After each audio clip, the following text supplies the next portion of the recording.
Always tracking, always alerting. Storm Team 8. Of course, we have that severe weather locally, also in southwest Michigan in particular.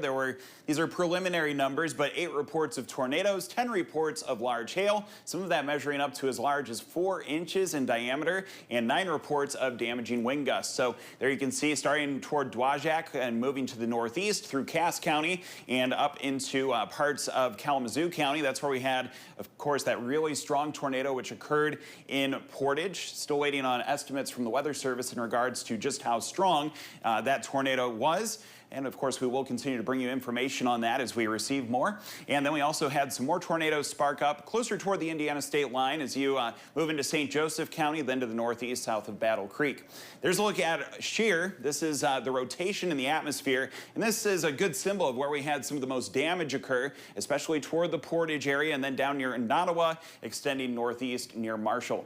Here's a look at the severe weather risk for today. That's from Missouri into southern Illinois, near Paducah, Kentucky, and then stretching toward Nashville. About 30 states inside of that severe weather risk for today, measuring from moderate inside of the red portion on your screen, category 4 out of 5.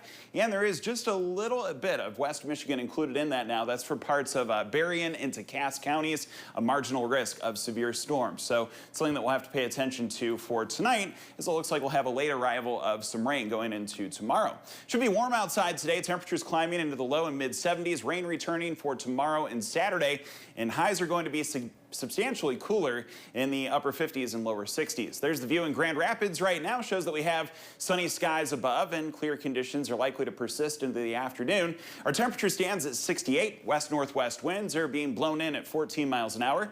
Looking in on temperatures, those are currently ranging between 60 and 70 degrees. 68 Grand Rapids, 67 in South Haven. Currently low 70s for Coldwater, 73 there, and 70 degrees right now in Ionia. Winds are sustained from the west between about 5 and 15 miles an hour.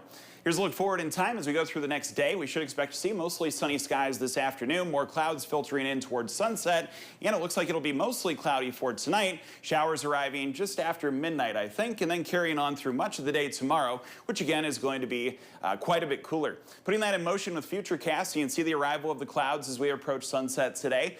Mostly cloudy tonight. We'll start to bring in some of those showers as we get into the overnight period. And again, further southwest as you move into Berrien and Cass counties, a very low chance at picking up on a severe storm. Then as we turn the page into tomorrow afternoon, you can see mainly points south of I-96 are going to receive a good soaking of rain. It looks like that'll come to an end as we get to tomorrow night. We'll have a dry day on Friday before more rain on Saturday for the Riverbank Run. As you head to the north of I-96, about 1/4 of an inch of rain expected. Further south, as much as an inch could spill out towards Sturgis. 50 the overnight low, increasing clouds. Open up the windows, should feel comfy, but probably want to close them tomorrow with the wet and breezy conditions taking over. Then we'll take a quick glance at the 8-day forecast. Quite a bit cooler for a few days, but at least Mother's Day on Sunday is looking good.